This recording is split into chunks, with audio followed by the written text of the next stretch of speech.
বন্ধুরা দেখতেই পাচ্ছ সামনে সাউন্ড কিলার আছে, ফার্স্ট ফিল্ড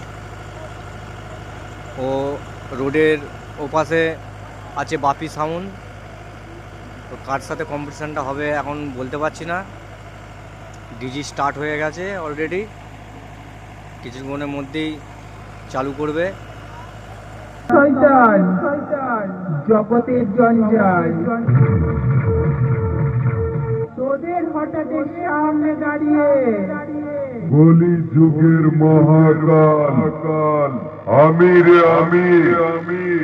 হুগলি জেলার হরিপাল সুলতানপুরের সাউন্ড কিলারের মালিক বাবা মহাদেবের ভক্ত আমি সালাম পুরোটাই বিশ্বাস